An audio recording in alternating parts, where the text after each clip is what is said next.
अस्सलाम वालेकुम। तो प्यारे दोस्तों, कैसे हैं आप लोग? उम्मीद करता हूँ तमाम भाई खैर खैरियत से होंगे। ये आपके सामने चूज़ा है जी, ये बीमार है शदीद तरीन। तो ये इससे भी ज़्यादा बीमार था, लेकिन रात मैंने इसे बल्ब के अंदर हीट में रखा और ठंडा पानी इसे नहीं दिया। ठीक है, तो अब गर्म करके इसे मैं पानी डालने लगा। तो पहले ये कुछ थोड़ा बहुत खा ले, फिर इसे मैं पानी डालूंगा और फिर इसे मैं इंजेक्शन दूंगा। मैं आपको बताता हूँ इसे मैं क्या इंजेक्शन, बस ये मरने वाला था। ये मेरे एक ताल्लुक वाले हैं, उनके पास मैंने जोड़ा छोड़ा हुआ था। एक उधर मर गया, एक बीमार था, तो वो वापस दे गए कि ये भी मर ना जाए। तो इसका ट्रीटमेंट मैंने रात से शुरू किया, लेकिन अभी तक इसे कोई दवाई नहीं दी। इसे रात हीट में रखा है और ठंडा पानी नहीं दिया।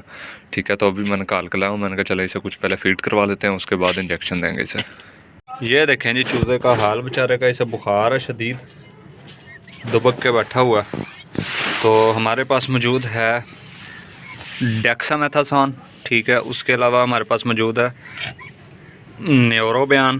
ठीक है, और उसके साथ हमारे पास मौजूद है पेंसिलिन 5 लाख। ठीक है, इसे अभी हम इन दोनों इंजेक्शंस को मिक्स करके पेंसिलिन 5 लाख में मिक्स करके दोबारा इंजेक्शन में खींचेंगे। अभी मैं अकेला हूँ क्योंकि, इसलिए मैं वीडियो पास कर लेता हूँ और मैं तीनों चीज़ों को मिक्स कर लेता हूँ।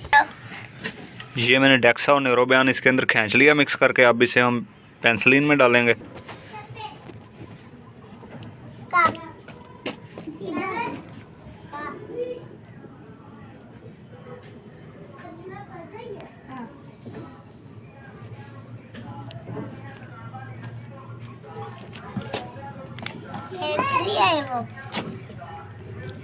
इसे अच्छे तरीके से शेक कर लेंगे, बल्कि पाउडर अपने आप ही शेक हो जाता होता। इसे हिला के अभी हम इसे इंजेक्शन में वापस खींच लें। ठंड से बचाव के लिए मैंने अच्छे तरीके से सारे खुडे को ढाँप दिया और पानी मैंने नीम गर्म रखा है। ठंडा पानी जो है वो पहले मैंने पानी रखा ही नहीं था, तो अभी आके नीम गर्म पानी रखा है। जैसे ही वो ठंडा होने लगेगा मैं दोबारा उठा के उसे गर्म करके रख दूँगा। तो ठंडे पानी का बड़ा अमल दखल है। और मैं आपको बता दूँ मैंने किया कि डेक्सामेथासोन और न्यूरोबयान को पेंसिलिन 5 लाख में मिक्स करके चूज़े को 4 कतरे पिला दिए। अब इसका रिज़ल्ट भी इंशाल्लाह मैं आपसे ज़रूर शेयर करूँगा।